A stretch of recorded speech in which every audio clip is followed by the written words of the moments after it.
Selamat pagi Bapak dan Ibu sekalian. Yang saya hormati Dr. Idona dan rekan-rekan sekalian.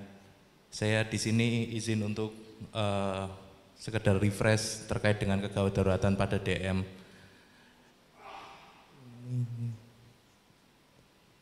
Ya, bisa kita mulai. Ini tidak diputar di sini ya. Ya, mungkin nanti di awal kita bahas sedikit terkait diabetes, lalu bagaimana diabetes di rumah sakit, lalu baru beranjak ke kegawatan di hiperglikemi dan hipoglikemi. Ya, izin kita mulai ya. Mulai dari pendahuluan. Ya, diabetes itu istilahnya adalah mother of disease, di mana pada pasien diabetes itu bisa timbul komplikasi yang sangat amat banyak. Makanya dia disebut ibunya dari banyak penyakit. Nah, dari WHO dan IDF itu sudah disebutkan bahwa kedepannya pasien diabetes itu akan semakin banyak. Di mana diabetesnya semakin banyak akan menurunkan kualitas hidup, meningkatkan komplikasi morbiditas, dan terutama di peningkatan di biaya kesehatan. Diabetes itu sendiri adalah suatu sindroma metaboloik yang ditandai dengan adanya hiperglikemia. Penyebabnya paling sering adalah dua, yaitu kegagalan dari produksi insulin maupun adanya resistensi dari insulin, atau bisa gabungan dari keduanya. Secara tipe sendiri diabetes dibagi menjadi 4. Pertama DM tipe 1, yaitu adanya kerusakan dari sel beta pankreas. Jadi di sini ada defisiensi insulin absolut. Penyebabnya paling sering autoimun atau idiopatik. Untuk DM tipe 2, ini adalah kombinasi dari adanya resistensi insulin yang lama-kelamaan juga akan dapat menyebabkan dari defisiensi insulin. Lalu gestasional, ini terjadi pada ibu hamil trimester 2 dan 3 tanpa ada riwayat DM sebelumnya. Lalu ada DM tipe lain, ini bisa karena kelainan di pankreas, ada sindroma diabetes monogenik, atau bisa juga karena obat atau penyakit tertentu. Contohnya penggunaan steroid jangka panjang atau sakit HIV juga bisa menyebabkan timbulnya diabetes. Ini kriteria diagnosis dari DM itu sendiri. Bisa dilihat dari gula darah puasa yang lebih dari 126 mg per desiliter, bisa dari GDS setelah makan, 2 jam setelah makan lebih dari 200, atau setelah TTGO itu lebih dari 200, atau bisa juga gula darah sewaktu lebih dari 200, tapi harus disertai dengan adanya keluhan klasik atau adanya hiperglikemi. Keluhan klasik itu sendiri ada 3 yang kita ketahui, poliuri, polidipsi, dan polifagi. Banyak makan, banyak minum, dan banyak buang air kecil. Lalu yang terakhir juga bisa dari HbA1c. HbA1c adalah rata-rata gula darah kita dalam 3 bulan. Jadi kalau ini biasanya pasien datang ke kita kok gulanya normal tapi ada riwayat DM, itu harus hati-hati kita cek HbA1c-nya. Karena bisa jadi pada saat datang ke kita, terutama ke poli, itu kondisinya gula baik, pasien ternyata puasa 1 harian tidak makan, makanya gulanya pada saat kontrol kok baik terus, tapi HbA1c-nya tetap tinggi. Keluhan lain yang bisa terjadi yang tidak khas, bisa lemah badan, kesemutan, gatal-gatal, mata kabur. Pada pria disfungsi ereksi, pada wanita ada pruritus vulva. Nah, di sini kelompok resiko tinggi untuk DM, ini termasuk saya di dalamnya ya. Berat badan lebih dengan BMI lebih dari 23, disertai adanya aktivitas fisik kurang, ada riwayat keluarga DM, etnis tertentu, riwayat punya anak dengan berat besar lebih dari 4 kilo, ada hipertensi, dislipidemi, kalau wanita ada PCOS, kalau pada pria obesitas maupun ada riwayat penyakit jantung. Rekomendasinya adalah ketika ada risiko tinggi dilakukan pemeriksaan gula setiap 3 tahun sekali. Sedangkan apabila sudah mulai ke pre-DM dilakukan pemeriksaan paling minimal 1 tahun sekali. Lalu kita berlanjut ke patofisiologi. Untuk patofisiologi di sini sangat penting karena ini meningkatkan pemahaman kita tentang pilihan obat pada pasien diabetes. Pada gambar sebelah kanan bisa kita lihat ini adalah ketika makanan masuk akan terjadi penyerapan gula terutama di small intestine, di sel usus halus yang akan masuk ke dalam darah. Ketika gula darah kita itu tinggi pada posisi normal, di sini pankreas akan mensekresikan insulin, di mana nanti insulin akan memerintahkan tubuh kita untuk menyimpan gula tersebut ke dalam bentuk glikogen, bisa di otot, hati maupun di lemak, di mana pada akhirnya kadar gula darah dalam pembuluh darah akan menjadi normal. Sebaliknya ketika kadar gula darah kita itu rendah, akan diproduksi oleh sel alfa pankreas, yaitu hormon namanya glukagon. Glukagon ini istilahnya adalah counter regulatory dari insulin atau lawan dari insulin. Jadi dia akan memecah tabungan tadi yang di hati, otot, dan lemak untuk menjadi glukosa di dalam darah. Nah, berikutnya ini adalah Agrogeus 11. Ini patofisiologi yang terakhir dari organ-organ yang mempengaruhi dari kadar gula darah. Yang paling utama jelas itu adalah sel beta pankreas, di mana dia memproduksi insulin. Ketika produksi insulin itu menurun, maka akan terjadi hiperglikemi. Karena gula darah yang terserap tadi tidak akan disimpan di dalam tubuh, jadi akan tetap di pembuluh darah. Yang lain yang berpengaruh adalah pertama ini kreatin. Inkreatin adalah hormon, terdiri dari dua hormon, yaitu GLP-1 agonis dan juga GIP yang diproduksi di usus, di mana dia bersamaan dengan penyerapan gula tadi akan terproduksi tadi GLP dan GIP yang akan menstimulasi produksi insulin dari sel beta pankreas. Jadi kalau ada gangguan dari mikrobiota di usus, di kolon, ini akan inkretinnya turun sehingga insulin turun dan menyebabkan hiperglikemia. Nah, yang berikutnya adalah glukagon. Bisa juga terjadi diabetes karena produksi glukagon yang berlebih. Makanya akan ada tabungan-tabungan tadi akan dipecah sehingga GDS-nya akan tinggi. Ini sering terjadi pada diabetes yang sudah sangat lama. Biasanya kan pasien akan cenderung berat badannya turun drastis itu. Jadi itu penyebabnya adalah karena glukagon ini tadi. Insulinnya rendah, glukagonnya banyak sehingga sel-sel lemaknya akan dipecah, jadi pasien semakin kurus tapi gulanya tinggi. Nah, lalu berikutnya adalah di sel lemak, otot, dan hati. Ini kaitannya dengan insulin, kaitannya dengan insulin resisten, di mana di sini akan terjadi penyimpanan dan penggunaan gula di dalam pembuluh darah. Ketika ada masalah di sini, akan mengurangi penyerapan di sel-sel perifer sehingga kadar gula darah akan tetap tinggi. Lalu berikutnya dengan otak. Otak sendiri sangat sensitif terhadap insulin, terutama di sini adalah terkait nafsu makan. Pada pasien dengan diabetes akan terjadi resistensi insulin termasuk di otak sehingga orang akan cenderung lapar terus. Padahal gulanya sudah tinggi tapi badannya kok lapar terus. Nah, itu hubungannya otak di situ. Lalu kolon tadi sudah GLP-1 dan GIP. Lalu ada immune dysregulation atau inflammation. Ini yang sering terjadi pada saat COVID kemarin ya. Pada COVID terjadi inflamasi di seluruh tubuh sehingga tubuh akan terjadi inflamasi kronis menyebabkan resistensi insulin sehingga GDS-nya juga cenderung tinggi. Lalu di lambung dan usus kecil di sini hubungannya tadi dengan penyerapan gula darah. Yang terakhir adalah di ginjal. Ginjal merupakan salah satu pertahanan terakhir dari kadar gula darah tinggi. Karena ginjal salah satu fungsinya adalah untuk membuang kelebihan gula di dalam pembuluh darah. Makanya tadi kenapa pada pasien DM lebih ke poliuri, karena itu fisiologis tubuh untuk membuang gula melalui ginjal. Nah, kenapa kita penting mengetahui ini?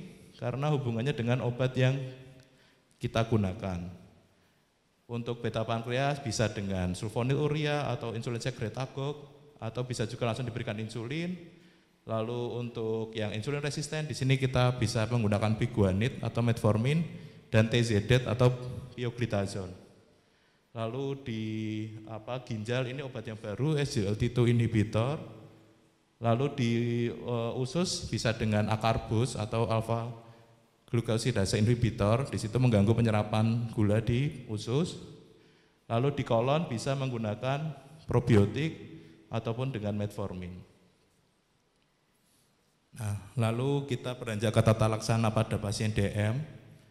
Yang paling utama yang jangan sampai kita lupa adalah modifikasi gaya hidup. Jadi kita menyarankan pasien untuk mengatur pola makan, lalu olahraga rutin. Dan ketika itu sudah dilakukan ternyata kok gulanya masih tinggi atau HbA1c-nya masih tinggi, Di sini kalau dari rekomendasi dari Perkeni, kita lihat dari kadar HbA1c-nya. Ketika lebih dari 6,5 dikatakan DM. Ketika masih kurang dari 7,5 kita bisa mulai dengan satu obat diabetes. Di sini prinsip dari pemberian obat diabetes itu sebenarnya obatnya banyak, cuma prinsipnya sebenarnya gampang. Yaitu adalah berikan satu jenis obat yang memiliki cara kerja yang berbeda. Jadi misal di sini masuk semua, kita bisa mulai satu dulu. Mau pakai apa? Misalkan metformin dulu yang direkomendasikan. Ketika sudah kita pakai metformin 3 bulan kok masih tinggi, kita tambah obat jenis lain yang cara kerjanya beda. Ketika nanti kok sudah 2 obat kok masih tinggi, kita gunakan kombinasi 3 obat yang cara kerjanya berbeda-beda. Lalu ketika masih tinggi juga bisa langsung kita berikan insulin. Lain halnya kalau misalkan HbA1c-nya ketika masuk langsung tinggi, apalagi ada gejala klinis yang berat, bisa langsung menggunakan insulin. Jadi yang seringkali salah pahamnya adalah kadang-kadang pasien kita berikan banyak obat tapi dari golongan yang berbeda, terutama yang di golongan sulfonylurea. Itu kan jenis obatnya banyak, ada glimepirid, glibenclamid, gliclazid, mereknya ada Davonilin, Diamicron, itu dikasih 3 obat tapi glimepirid, glibenclamid sama gliclazid. Ya, mungkin bisa turun, cuman lama-lama menurut saya akan tidak efektif. Nah, ini sama dengan tadi, penggunaan obat sesuai organ. Lalu kita beranjak sedikit pemahaman terkait insulin. Jadi insulin itu diproduksi, ini saya jelaskan dulu, ini adalah untuk kadar gula darah dalam tubuh pada orang yang normal. Di sini sekresi insulin yang alami. Fungsi dari insulin adalah menjaga kadar gula darah kita tetap normal sepanjang hari. Nah, di sini kan kita biasanya makan 3 kali sehari, breakfast, lunch, dan supper, pagi, siang, malam. Nah, ketika kita makan di sini, kadar gula darahnya akan ada penaikan tapi tetap dalam batas normal. Kenapa? Karena pada saat ini akan diproduksi insulin yang lebih banyak.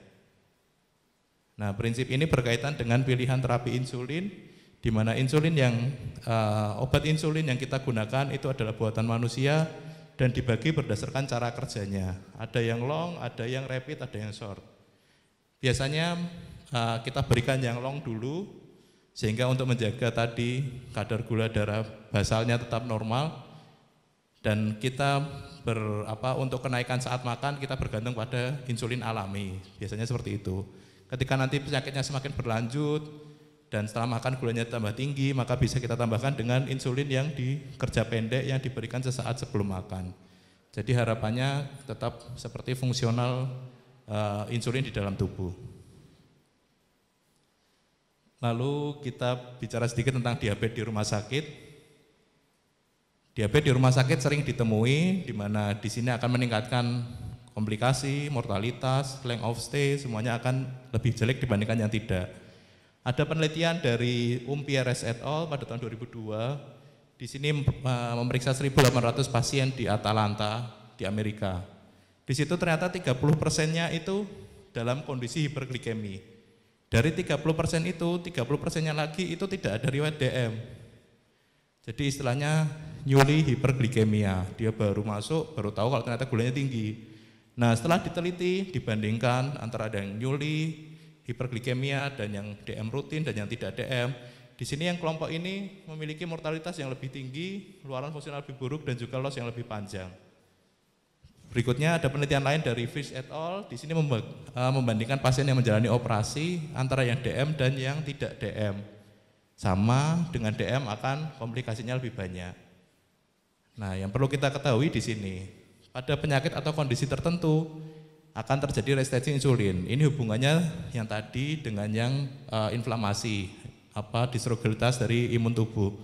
Di sini bisa menyebabkan resistensi insulin yang akan menyebabkan hiperglikemia, di mana nanti akan ada komplikasi, bisa ada cedera mitokondrial, disfungsi endotel, disregulasi imun, dan juga terjadinya generasi supraoksida. Nah, beberapa perhimpunan endokrin di dunia, yang pertama dari Endocrine Society Clinical Practice, di sini mewajibkan bahwa setiap pasien yang akan menjalani rawat inap terutama dengan ada faktor risiko untuk diperiksa kadar gula darah dan ada riwayat DM atau tidak. Ketika tidak ada riwayat DM dan gula darah normal, maka pasien aman, bisa kita cek gula darah sesuai kondisi klinis. Ketika tidak ada riwayat DM tapi gula darahnya tinggi, maka disarankan untuk melakukan pemeriksaan gula darah dalam 1 hari atau 2 hari, 24 atau 48 jam, dan kalau bisa sekaligus dicek HbA1c-nya. Kalau HbA1c-nya tinggi, maka akan jatuh ke kelompok dengan riwayat DM. Pada pasien dengan riwayat DM, pemeriksaan gula darah akan lebih insentif, jadi bisa setiap sebelum makan atau ketika kritis bisa dilakukan pemeriksaan setiap 4-6 jam. Dari American Diabetes Association ini malah membagi berdasarkan target gulanya, di mana pada penyakit kritis sebaiknya diberikan insulin intravena, diet DM, dan dengan sasaran gulanya adalah 140 sampai 180. Kalau pada non kritis, sasarannya seperti rawat jalan, gula darah puasa kurang dari 140 dan sewaktu kurang dari 180. Tapi yang perlu diperhatikan adalah tidak semua pasien diabetes di rumah sakit diberikan insulin, karena kita harus melihat dulu penyakit pasien, klinis pasien gitu. Pada pasien yang sakitnya itu kira-kira tidak mempengaruhi kadar gula, maka tidak perlu diberikan insulin, bisa diberikan obat diabetik oral.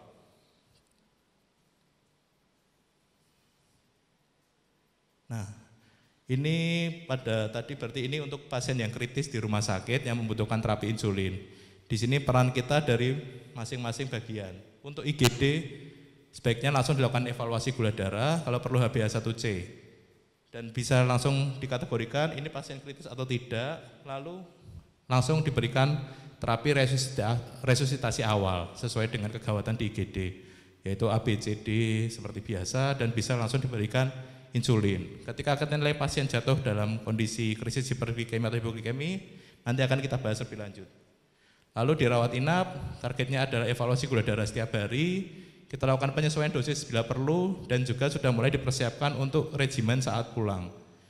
Yang penting pada saat pulang adalah harus layak dan tidak terlalu kompleks, dalam artian tidak terlalu susah untuk dilanjutkan pasien di rumah. Lalu jangan lupa kita jadwalkan untuk waktu follow up-nya. Selanjutnya, nah ini beberapa istilah penggunaan insulin di rumah sakit. Insulin kita bagi jadi 3, basal, prandial, dan juga koreksi.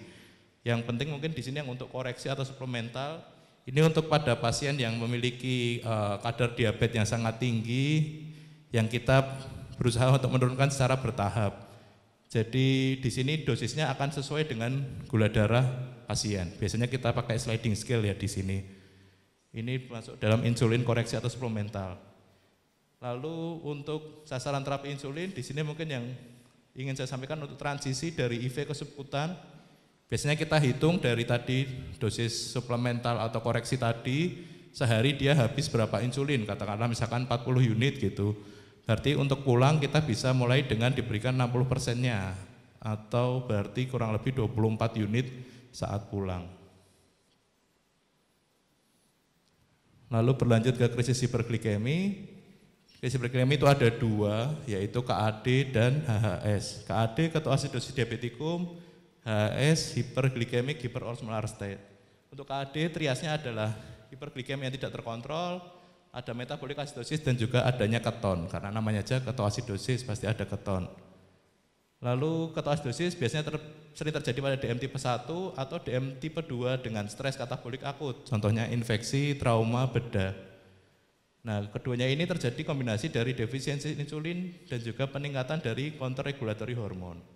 Untuk HHS di sini hiperglikemianya biasanya lebih tinggi, lebih berat dengan adanya hiperosmaritas dan dehidrasi tanpa adanya peningkatan keton. Lalu nah ini patofisiologi dari KAD atau HHS. Jadi tadi defisiensi insulin bisa absolut atau relatif. Kalau pada yang absolut di sini akan terjadi peningkatan dari lipolisis yang pada akhirnya akan terjadi ketogenesis yang akan menyebabkan adanya ketoasidosis. Nah, kalau pada relatif insulin defisiensi biasanya tidak ada ketogenesis karena tidak ada lipolisis. Lalu yang penting di sini adalah counter regulatory hormon yang tadi sudah kita bahas, hormon glukagon. Di sini akan meningkatkan proteolisis dan menurunkan protein sintesis, di mana akan terjadi gluconeogenesis yang akan menyebabkan hiperglikemia. Hiperglikemia tinggi akan menyebabkan glikosuria, loss of water and electrolytes, dehydration, dan akan menyebabkan HHS.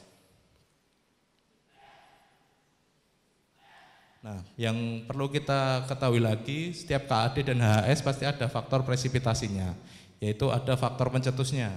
Itu yang harus kita gali, jadi jangan cuma kita normalkan gulanya, tapi kita tidak cari faktor presipitasinya. Paling sering adalah infeksi, ini yang paling sering. Bisa juga yang lain seperti terapi yang inadekuat, pankreatitis, ifak miokard, stroke, cerebral atau obat-obat tertentu. Nah, obat-obat yang sering dapat mencetuskan KAD-HHS adalah kortikosteroid, tiazid, ataupun symptomatic agent. Atau beberapa obat-obat antipsikotik juga dapat menginduksi terjadinya KAD atau HHS. Nah, ini lalu untuk gejala dan tanda yang membedakan di sini HHS dari anamnesis biasanya akan timbul bisa dalam hari sampai minggu, jadi agak pelan-pelan. Biasanya, ya dok sudah berapa hari tidak mau makan, lemes terus, tiduran terus. Nah itu kita curiganya ke HHS. Ketika itu terjadi akut, ya dok tiba-tiba tadi demam terus jadi tidak sadar. Nah itu kita mikir ke arah KAD, karena KAD biasanya kurang dari 24 jam. Yang lain lagi untuk nyeri perut biasanya lebih sering terjadi pada KAD dibandingkan HHS. Untuk tanda di sini nanti mungkin akan kita bahas lebih detail. Yang utama untuk KAD adalah adanya nafas kusmaul, yaitu nafas yang cepat dan dalam. Ketika kita lihat pasien kok nafasnya kayak cepat dalam, kita periksa parunya kok normal, nah kita mulai mikir ke arah KAD.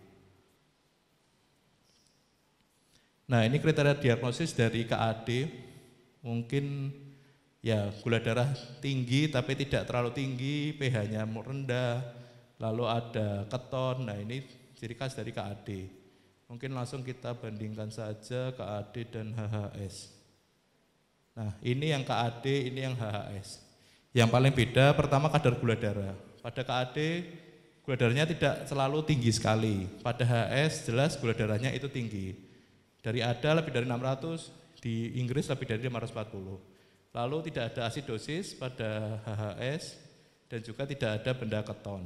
Jadi sebaiknya kalau di IGD ada pasien yang sudah gula darah tinggi, klinisnya jelek, saran saya mungkin langsung dicek ke arah urin rutin dan BGA biar langsung bisa kita tegakkan itu KAD atau HHS. Nah untuk tata laksana sendiri di sini ada empat pilar untuk tata laksana KAD dan HHS. Ini yang dari Perkeni. Yang pertama adalah bikarbonat, lalu rehidrasi cairan IV, insulin IV, dan yang terakhir kalium. Yang paling utama adalah cairan IV. Di sini idealnya adalah kita berikan NaCl 0,9%, 1 liter per jam selama 1 sampai 2 jam. Yang kita evaluasi apa? Status hidrasinya, heart rate-nya, tensinya, dan jangan lupa adalah urin output-nya. Nah, urin output-nya. Jadi ketika kita lakukan rehidrasi, jangan lupa untuk selalu pasang DC untuk kita lihat urin outputnya gimana. Nah ketika ini sudah diberikan, lalu kita cek natriumnya pos koreksi. Apabila masih tinggi natriumnya, bisa kita ganti ke NaCl 0,45%. Apabila natriumnya masih rendah, bisa dilanjutkan dengan 0,9%. Lalu berikutnya untuk insulin, sebaiknya insulin awal diberikan secara bolus IV, yaitu 0,05 sampai 0,1 unit per kilogram berat badan. Targetnya adalah penurunan dari gula darah 50 sampai 75 mg dalam 1 jam. Setelah dibolus kita lanjutkan IV. Nah, idealnya harusnya IV-nya itu juga sesuai dengan kilogram berat badan per jam.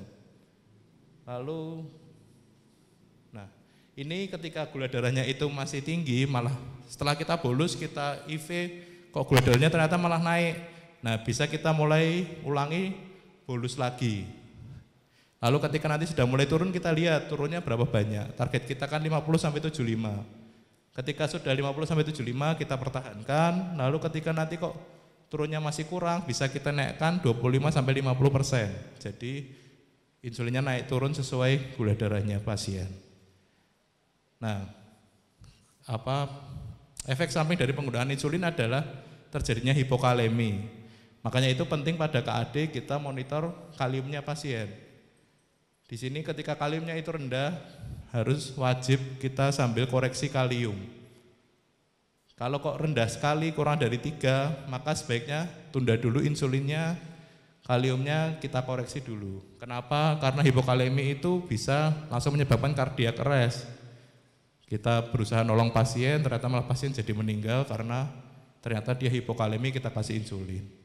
Lalu yang berikutnya terkait dengan bikarbonat, ini penting dan tidak penting. Karena sebenarnya kalau kita koreksi kalau sudah kurang dari 6,9 pH-nya. Kalau masih lebih dari 6,9 masih tidak perlu koreksi. Lalu kita bandingkan dengan yang di ADA, American Diabetic Association. Di sini tambahannya adalah, saya nambahkan di target gula saja, ini yang tidak ada di Perkeni.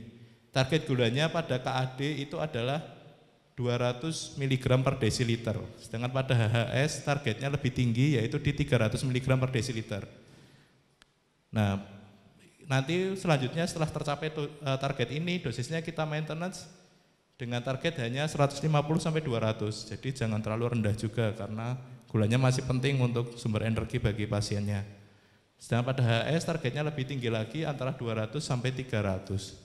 Jadi jangan terlalu semangat kita koreksi sampai gulanya terlalu rendah, gitu juga tidak terlalu baik. Mungkin nanti selanjutnya lebih tanya jawab ya kalau ada yang mau tanyakan. Selanjutnya untuk krisis hipoglikemi. Krisis hipoglikemi itu dari penelitian semakin kita intensif untuk memberikan terapi DM, resiko hipoglikemi itu juga akan semakin tinggi. Di grafik ini bisa kita lihat ada yang kontrol yang intensif dan yang normal. Yang biru ini intensif, yang putih ini normal. Di sini insidensi hipoglikemi akan jauh lebih tinggi pada yang intensif. Sedangkan hipoglikemi itu akan menyebabkan pasien jadi kayak pet-petan, mau pingsan, pusing, keringat dingin, itu pengalaman yang tidak menyenangkan untuk pasien. Makanya ini juga salah satu hambatan kalau kita mau memberikan terapi DM yang adekuat, seringkali pasien, dok takut nanti kalau malah jadi hipo. Hipoglikemi sendiri bisa kita bagi jadi 3. Yang pertama level 1 ini GDS 54-79, level 2 kurang dari 54, level 3 GDS rendah berapapun dengan disertai adanya penurunan status fungsional. Yang kita tidak boleh lupa ada yang namanya Whipple triad, yaitu gejala-gejala hipoglikemi yang ditandai dengan gula darah kurang dari 50 dan akan perbaikan ketika kita berikan glukosa. Gejala sendiri hipoglikemi bisa kita bagi jadi 2. Yaitu autonomik dan neuroglycopenic. Autonomik itu terjadi merupakan respon tubuh untuk berusaha menormalkan kadar gula darah dalam tubuh. Ya ini yang berperan tadi glukagon ya, tadi yang counter-regulatory hormone. Gejalanya apa? Bisa cemas, tremor, palpitasi, keringat dingin, kesemutan, dan timbul rasa lapar. Nah yang jadi masalah adalah ketika yang timbul adalah gejala neuroglycopenic. Ini adalah gejala yang timbul karena kurangnya gula ke dalam otak. Jadi di sini akan lebih bahaya, bisa ada kurang konsentrasi, pandangan kabur, kejang, gangguan bicara dan bisa sampai penurunan kesadaran. Nah, ini beberapa obat yang dapat menyebabkan hipoglikemi. Beberapa faktor yang dapat menyebabkan hipoglikemi. Obat contohnya adalah insulin dan insulin sekretagog. Lalu defisiensi hormon. Nah, yang penting di sini juga bisa terjadi karena penyakit kritis, yaitu gangguan hepar, ginjal, maupun jantung. Bisa juga karena sepsis. Nah, jadi memang pada pasien hipoglikemi itu kan sebenarnya obatnya gampang ya. Gula rendah, ada gejala, ya kita kasih gula gitu. Cuman ya seringkali kita jangan buru-buru memulangkan pasien yang sudah gulanya baik, karena bisa jadi itu pertanda dari penyakit yang lain, gangguan ginjal, hati maupun jantung. Lalu, nah ini faktor risiko terjadinya hipoglikemi bisa karena pertama obatnya yang terlalu tinggi, kedua bisa karena intake dari glukosanya itu kurang, misalkan pasien puasa atau enggak sempat makan, buru-buru kerja. Atau bisa juga karena utilisasi glukosa yang meningkat, contohnya pada pasien yang olahraga berat, kerja berat. Lalu bisa juga karena produksi yang menurun, ini biasanya karena alkohol, mungkin di kita jarang ya. Lalu adanya peningkatan dari sensitivitas insulin, contohnya dia dalam kondisi diet. Lalu bisa juga karena penurunan dari clearance insulin, contohnya pada pasien gagal ginjal. Lalu, yang bahaya dari hipoglikemi adalah ketika hipoglikemi itu sering terjadi pada kita, pada pasien, itu pasien kadang-kadang terjadi resistensi di otak. Jadi istilahnya kadar gula di otak itu semakin rendah, sehingga pasien hipo tapi dia tidak kerasa. Ini kadang-kadang terjadi di poli, pasien datang jalan biasa, tidak ada keluhan, tiba-tiba dicek gula di poli, kok gulanya 60, 50, nah itu karena ini recurrent hipoglikemia. Jadi tubuh adaptasi bisa bertahan dengan kadar gula yang rendah. Itu bisa jadi bahaya karena di sini. Ini hipoglikemia itu juga bisa berujung pada kematian. Selain dari tadi jelas ke otak berkurang, bisa jadi inflamasi di otak, atau bisa juga terjadi serangan jantung. Jalurnya dari mana? Bisa dari coagulation abnormalities, endothelial dysfunction, ataupun adrenal responnya jadi terjadi kelainan. Nah, ini tata laksana pada pasien dengan hipoglikemi. Secara umum kita bagi dua, pasien sadar atau tidak sadar. Pada pasien sadar, yang pertama jelas stop semua obat DM. Lalu yang kedua, beri makanan atau minuman manis, kita cek 10-15 menit setelahnya. Ketika gulanya masih rendah, kita suruh minum manis lagi, bisa diulang sampai 2-3 kali. Kalau masih rendah, baru kita berikan infus gula. Nah, ketika dia sudah keluhan membaik, bisa kita lanjutkan untuk menyuruh pasien makan karbohidrat kompleks atau disuruh makan nasi, makan apa gitu, untuk biar gulanya maintenance tinggi. Lalu pada pasien yang tidak sadar atau kejang, jelas yang kita tidak boleh lupa, yang pertama tetap ABCD-nya dulu. Kita RW, breathing circulation kita amankan dulu. Kalau semua sudah aman, bisa kita lanjutkan dengan pemberian D40 atau dengan maintenance D10. Ketika akses IV sulit, sebenarnya bisa kita berikan glukagon. Cuman kayaknya di sini masih jarang ya.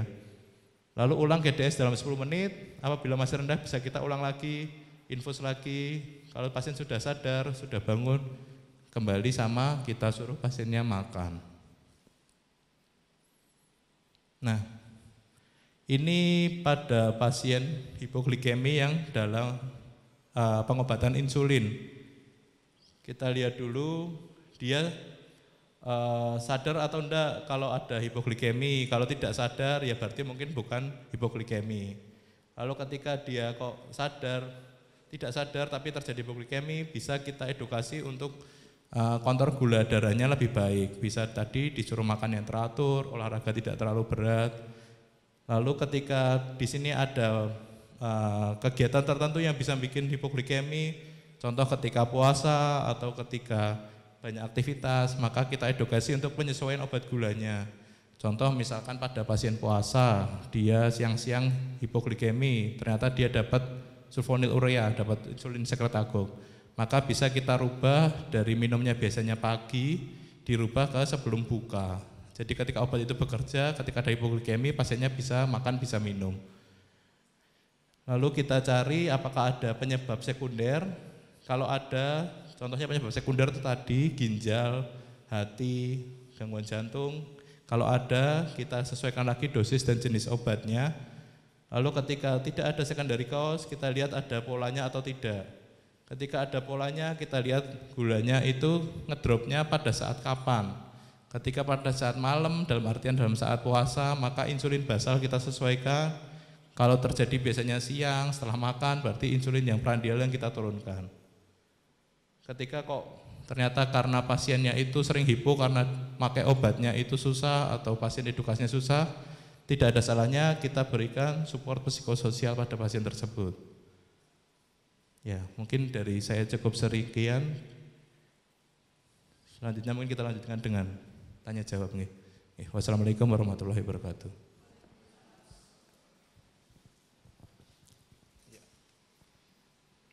Baik, terima kasih banyak dokter. Baik, untuk materi sudah diberikan oleh Dokter Yana Haji Dewantara, spesialis penyakit dalam. Untuk yang mau bertanya atau diskusi silahkan Monggo dari dokter maupun perawat, saya persilakan untuk bisa untuk bertanya, untuk diskusi. Silakan. Oh, Dokter Dona dulu ya, silakan monggo dok. Izin tanya dok, Oke, waktu saya pernah jaga IGD dapat pasien, pasiennya sadar saat dicek GDS-nya high, dicek. Nah kemudian kami berikan insulin Novorapid 10 unit, subkutan ya. Nah itu setelah diperiksa 1,5 jam kemudian, kok jadi low itu dokter. Nah padahal hanya 10 unit. Nah seperti itu bagaimana ya dokter? Jadi saya agak takut, agak trauma ketika ada pasien high itu memberikan insulin langsung di IGD. Matur nuwun dokter. Terima kasih. Ya, mungkin ya tadi saya resum sedikit, pasien datang dengan gulanya tinggi, diberikan insulin Novorapid subkutan 10 unit, ternyata langsung ngedrop malah sampai low ya dok ya. Jadi kalau GDS high kan itu biasanya di atas dari 650 biasanya. Nah kenapa kok itu bisa turun? Ya kita harus kaji lagi pasiennya. Pertama pasiennya itu berat badannya berapa gitu, besar, sedang atau kecil gitu. Mungkin kalau pasiennya kurus bisa jadi 10 unit terlalu banyak, cuman mungkin sebenarnya kayaknya enggak ya. Atau yang kedua ada komplikasi dari pasien tersebut. Paling sering ya gagal ginjal, karena insulin itu biasanya dikeluarkan lewat urin. Ketika pasien dengan gagal ginjal, maka ketika kita masukkan insulinnya akan muter-muter terus di dalam pembuluh darah. Makanya gulanya bisa sampai drop sampai low. Nah terus berikutnya lagi mungkin yang perlu kita ketahui, pengecekannya itu dilakukan kapan? Itu diceknya berapa jam setelahnya dok? Oh, kalau setengah jam, 1 jam mungkin terlalu dekat ya dok ya. Saya malah curiganya bisa jadi di stick awalnya itu mungkin ada kesalahan ya. Biasanya sih kalau itu tidak dalam waktu sesingkat itu ya biasanya. Bisa dari kesalahan di stick alat gulanya, atau yang kedua bisa karena mungkin yang nyuntikkan juga salah masukkan angka, mungkin itu juga bisa. Mungkin kalau Ya, ada pertanyaan lain. Baik, terima kasih dokter. Selanjutnya tadi ada dokter Nova. Ya. Mohon izin bertanya dokter, beberapa pertanyaan. Yang pertama, kalau misalnya ketika kita settingannya ini di FKTP dok, misalnya di puskesmas atau di klinik, kemudian kita mendapati ada pasien dengan GDS-nya itu tinggi dok, misalnya high atau 600, 500, 600 begitu, tetapi pasiennya tidak ada gejala dok. Tidak ada gejala yang berarti pasiennya kondisinya baik, itu apakah pasiennya bisa dirawat jalankan atau pasiennya kita edukasi untuk rawat inap, seperti itu. Kemudian untuk pertanyaan nomor 2 dok, kalau misalnya settingannya di IGD, kita menemui pasien dengan GDS sekitar mungkin 400 ke atas, tetapi keluhannya itu keluhan yang tidak kritis begitu dok. Misalnya keluhannya hanya dispepsia atau keluhan lain misalnya batuk pilek begitu dengan GDS tinggi, apakah kita masih perlu resusitasi cairan dan memberikan insulin dok? Seperti terapi HAS dan KAD. Satu lagi dokter, untuk koreksi kalium pada kondisi hipokalemia, ketika sebelum kita memberikan insulin itu caranya bagaimana ya dok? Terima kasih dok. Ya, 3 ya dok ya. Yang pertama pada pasien di FKTP dengan gula darah tinggi tapi klinisnya baik nggih. Ya, itu ketika kita sebagai dokter di FKTP, ketika datang pasien seperti itu kita harus berpikir dulu dok. Pertama obat yang digunakan itu apa? Karena itu di FKTP biasanya kan pasien rutin kontrol ke kita, maka kita tahu riwayat gulanya seperti apa. Katakanlah misalkan pasien biasanya rutin kok gulanya baik, gulanya biasanya kok normal, kok tiba-tiba ini tinggi. Nah itu harus kita gali lagi. Pertama kepatuhan dari minum obatnya. Apakah mungkin, ya saya pernah dapat kasus itu, kasus seorang ibu-ibu sudah usia 50-an, ternyata obatnya itu dibuang sama cucunya. Jadi obatnya dibuang cucunya, terus dia tidak minum obat. Makanya datang gulanya kok tinggi. Nah pada kasus tersebut ya kita edukasi untuk minum obatnya lebih teratur. Jadi mungkin tidak perlu rawat inap gitu ya dok ya. Nah lain lagi kalau misalnya pasien datang gulanya tinggi, tapi kok obatnya rutin diminum dan terus kita lihat kok ada yang aneh dari pasien itu, misalkan katakanlah kulit kakinya kelihatan kering atau apa dari pemeriksaan paru kok ada ronki gitu, maka kita berpikir wah ini jangan-jangan mulai ada komplikasi dari gula. Maka itu tidak ada salahnya kita rujuk ke FKTL ya.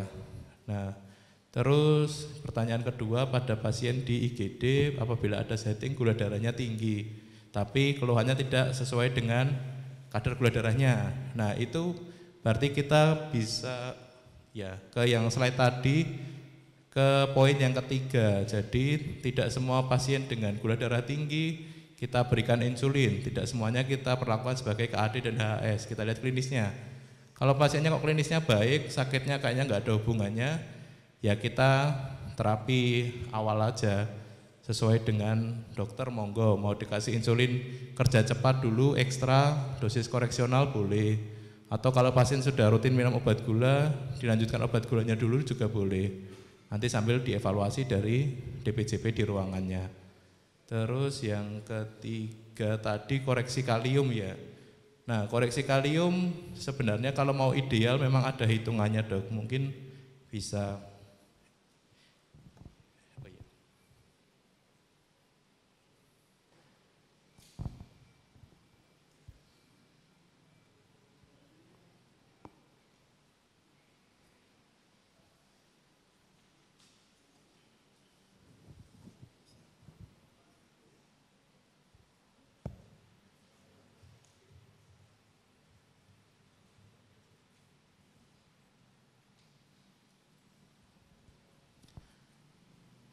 Nah, ini idealnya bisa diberikan 20-30 mg KCl pada setiap liter cairan infus.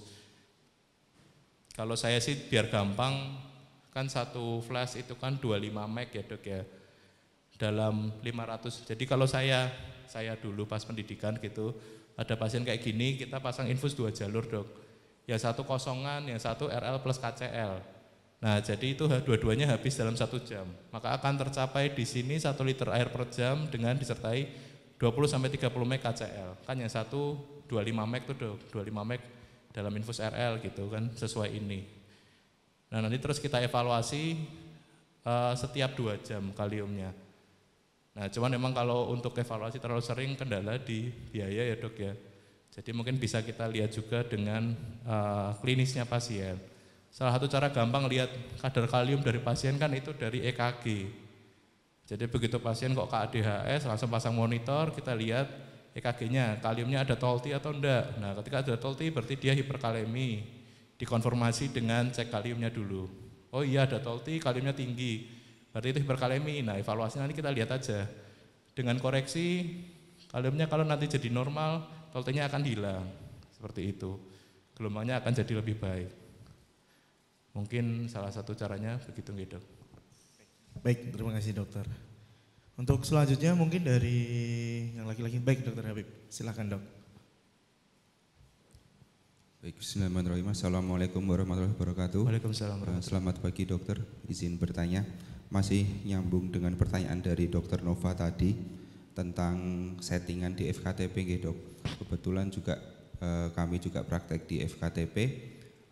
Kebanyakan di FKTP untuk obat-obatan DM itu kan sebatas di glimepirid, metformin seperti itu. Nah, sedangkan beberapa pasien itu ada yang mengeluhkan jika minum metformin itu perutnya mual, perutnya perih. Nah, apakah ada alternatif obat lain yang mungkin cukup aman untuk diberikan oleh dokter umum untuk maintenance di FKTP? Lalu yang kedua, jika pasien yang dengan pengobatan sudah maksimal di FKTP tapi kok gulanya masih tinggi terus dan pasien masih menolak, kita sudah sarankan untuk dirujuk, nah tapi pasien masih menolak pingin pengobatan di FKTP saja, mungkin apakah ada alternatif obat lain juga yang bisa lebih untuk maintenance pasien, dan mungkin ada edukasi yang perlu kami sampaikan ke pasien agar lebih paham seperti itu dokter. Terima kasih. Ya, matur nuwun pertanyaannya dokter. Sangat baik ya pertanyaannya. Mungkin ya kita sebelum lanjut ke jawabannya kita diskusi dulu ya dok ya. Kalau di FKTP obat gulanya adanya apa aja dok? Metformin, glimepiride, gliben. Golongan lain tidak ada ya. Nah, berarti memang itu ya pilihannya agak terbatas ya dok ya. Berarti kalau memang pasien itu, nah ini kita kembali kalau pakai diagram yang tadi, berarti penguatannya dokter lebih kepada modifikasi gaya hidup ya dok. Mungkin bisa diedukasi makan manis, minum manis dikurangi, lalu banyak olahraga, lalu kalau berat badan berlebih diedukasi diet gitu-gitu, mungkin dok lebih ke penekanannya di situ. Karena kalau pilihan obatnya cuma 2,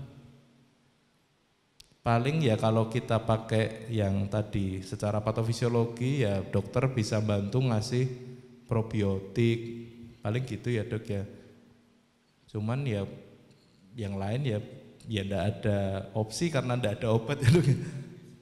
Berarti memang harus tetap dirujuk gitu ke spesialis untuk amannya gitu. Betul, cuman ya mungkin lebih dikencengin di modifikasi gaya hidupnya ya dok ya. Gitu. Itu yang benar-benar di kontrolnya di situ ya. Ketika sudah modifikasi gaya hidup optimal masih tinggi ya, apalagi sudah mulai ada gejala, ada komplikasi, ya baiknya edukasi dirujuk mawon dok gitu. Oke, siap, matur suwun dokter. Cuman kalau, nah ini gantian saya tanya ya dok ya, kalau pasien yang kita rujuk balik gitu, kalau ada obat yang selain dari 2 tadi, dapatnya berarti dari apotek itu ya dok, apotek yang kerjasama atau dari FKTP-nya dok? Kalau pasien yang sudah di PRB kan dari rumah sakit, kan pasien bawa buku resep itu dok. Betul. Nah, buku resep nanti diambilnya ke apotek yang PRB yang kerjasama dengan BPJS. Oh berarti bukan itu, di FKTP ya dok ya? Enggak, jadi di FKTP hanya untuk klaim aja, tanda tangan untuk konfirmasi, nanti pasien ngambil obatnya di apotek PRB. Oke, matur nuwun dok.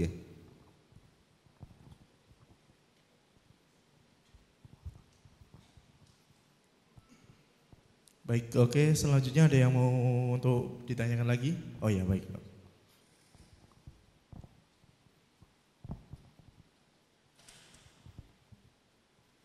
Bismillahirrahmanirrahim. Dokter izin bertanya, ada 2 pertanyaan. Pertama yang kalau pasien hiperglikemi di IGD itu kita lebih ke rehidrasi cairan dulu baru main insulin atau bisa langsung main dua-duanya dok? Karena kan kalau tadi lihat dari PPT itu rehidrasi cairan minimal 2 jam kemudian baru main insulin.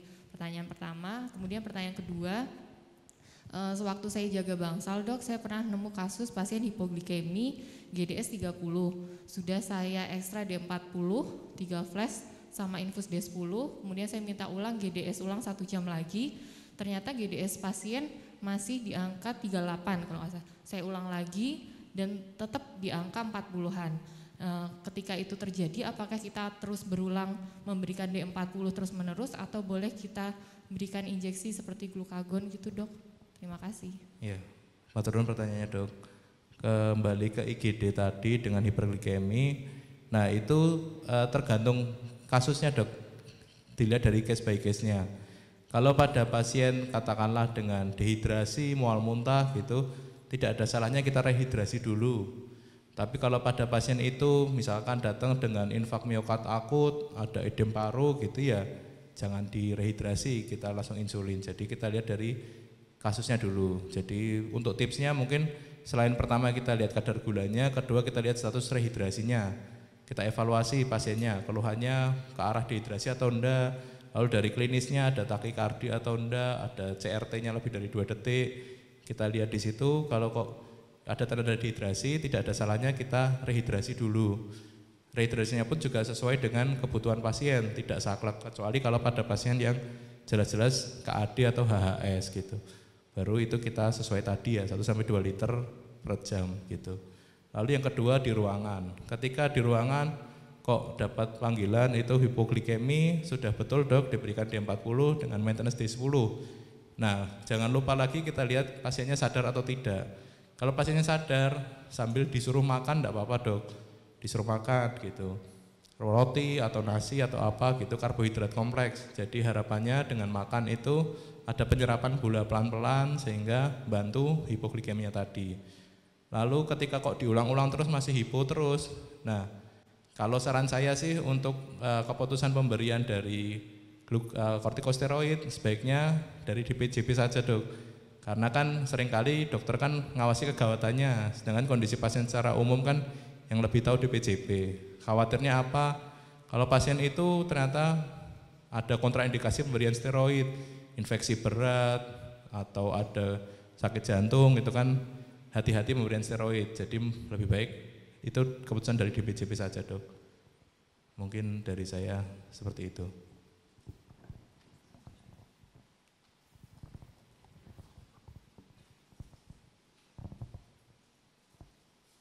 Ada yang bertanya lagi, silakan dari perawat mungkin. Oh ya, baik Bu Eni.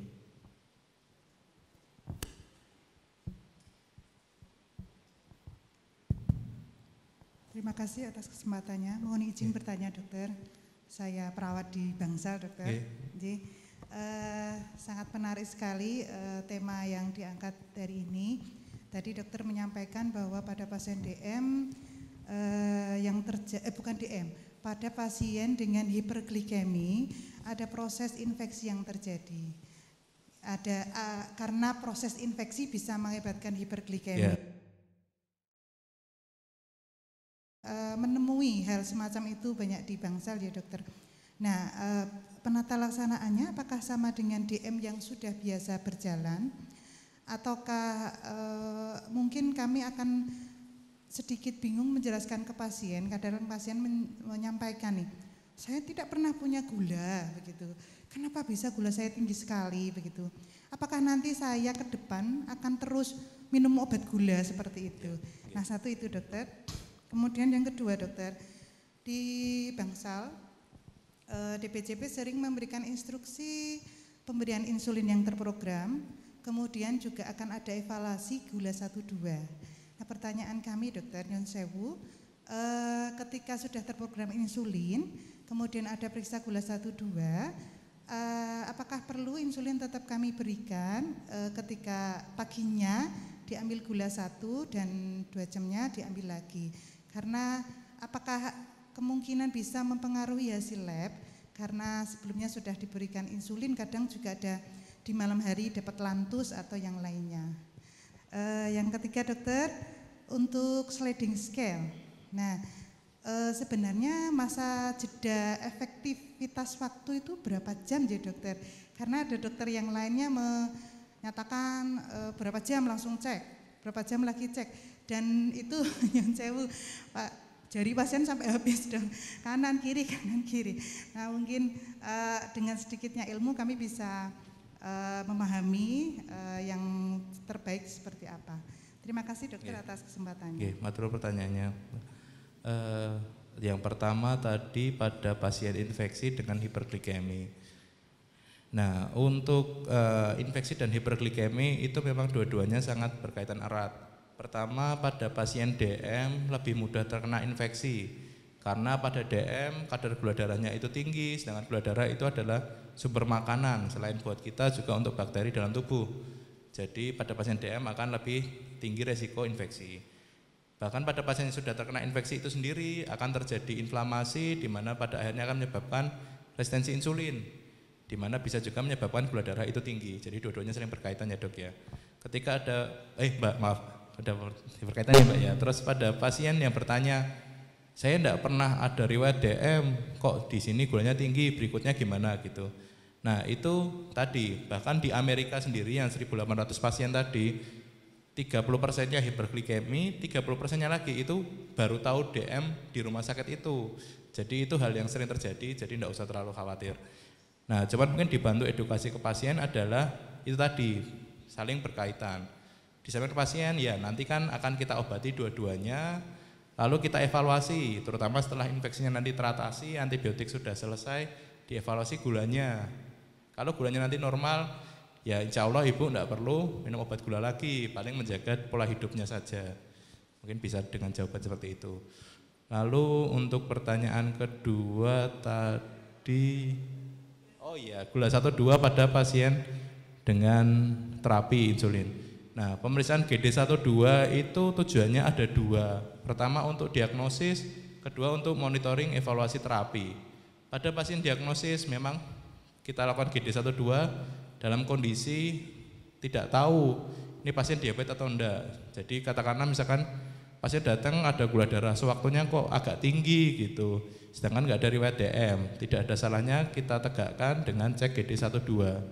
Nah, fungsi yang kedua lagi adalah untuk monitoring terapi. Nah, untuk monitoring terapi terutama pasien yang dapat insulin 2 macam, dapat insulin basal dan bolus gitu, ya itu tetap kalau saya ini kembali ke DBJP ya Mbak ya. Kalau untuk tujuannya adalah evaluasi terapi ya sambil diberikan obatnya. Jadi insulin malam tetap diberikan, insulin sebelum makan tetap diberikan. Dan nanti hasilnya itu menggambarkan kecukupan dari regimen 2 obat itu. Katakanlah sudah dapat Lantus sama Novorapid, terus gula darah puasanya kok 180, oh berarti Lantusnya dosisnya tidak cukup gitu. Setelah itu disuntik, terus makan, gula darah 2 jamnya 190, naiknya cuma sedikit. Oh berarti gula darah insulin sebelum makannya dosisnya sudah sesuai. Berarti yang dinaikkan hanya insulin Lantusnya saja. Jadi tidak ada salahnya. Terus yang ketiga untuk sliding scale. Nah, ini jadi memang untuk kalau kita baca-baca lagi guideline di luar negeri, sebenarnya memang untuk protokol sliding scale itu dikembalikan sesuai kondisi setiap rumah sakit. Jadi yang jadi patokan kita adalah ketika kita sliding scale dengan insulin dosis yang kerja cepat, itu insulin kerja cepat itu tak lihat.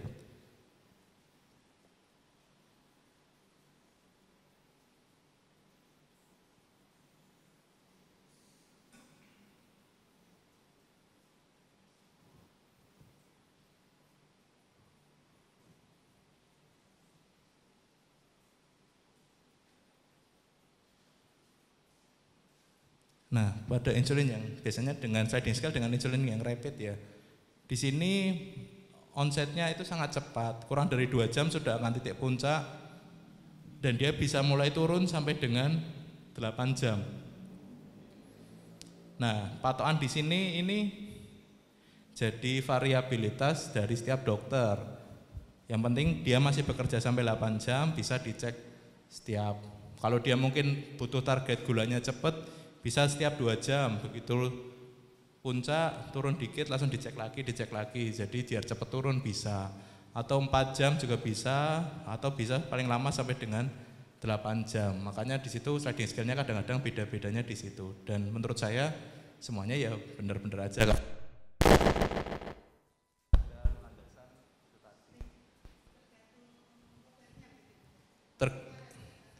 Nah, kalau sliding scale harusnya sih rapid ya biasanya ya. Jarang kalau pakai yang kerja panjang untuk sliding scale.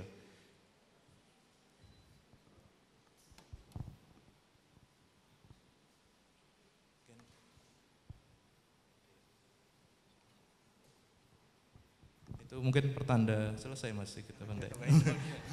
Baik dokter, ya sudah dijawab semua dokter? Ya. Ya, alhamdulillah. Terima kasih ya. Saya kira untuk diskusi tanya jawabnya dicukupkan ya dokter ya. Terima kasih banyak atas diskusi dan tanya jawab yang sudah diberikan dokter. Baik, kita beri aplaus dulu untuk Dr. Rian Aji Dewantara, spesialis penyakit dalam yang sudah berkenan untuk memberikan materi dan berdiskusi ya. Baik, demikian untuk kegiatan clinical update dari pagi sampai mau masuk siang kurang lebih jam 10. Alhamdulillahirrahmanirrahim, mudah-mudahan ilmu yang sudah diberikan oleh Dr. Rian Aji Dewantara, spesialis penyakit dalam, bisa menambahkan ilmu serta wawasan kepada seluruh peserta yang sudah mengikuti kegiatan clinical update pada pagi sampai siang hari ini. Baik, sebelum kita mengakhiri kegiatan pada clinical update ini, mari kita tutup dulu dengan bacaan hamdalah bersama. Alhamdulillahirabbil alamin, dan kita tutup dengan bacaan kafaratul majelis. Subhanakallahumma wa bihamdika asyhadu an la ilaha illa anta astaghfiruka wa atubu ilaik. Saya dari bagian diklat mohon maaf sebesar-besarnya jika dalam pelaksanaan ini masih banyak kekurangannya. Saya tutup. Assalamualaikum warahmatullahi wabarakatuh. Ya, baik, terima kasih.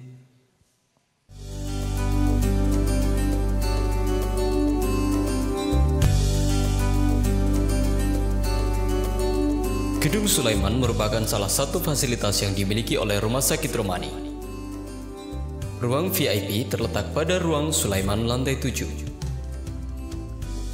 Ruang Sulaiman 7 ditujukan untuk pasien penyakit dalam, pasien bedah, pasien kandungan, maupun pasien anak-anak, dan juga pasien sesar dengan metode ERAX.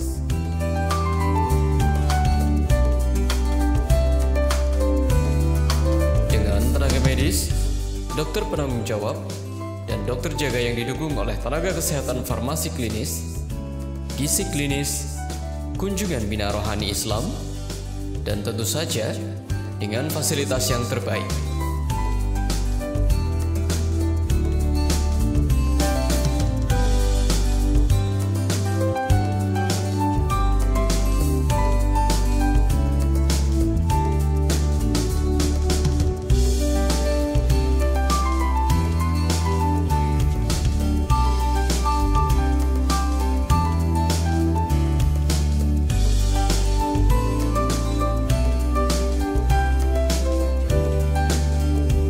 Percayakan layanan kesehatan Anda pada Rumah Sakit Romani.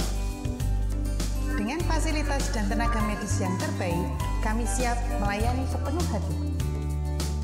Rumah Sakit Romani, rumah sehat, keluarga Islami.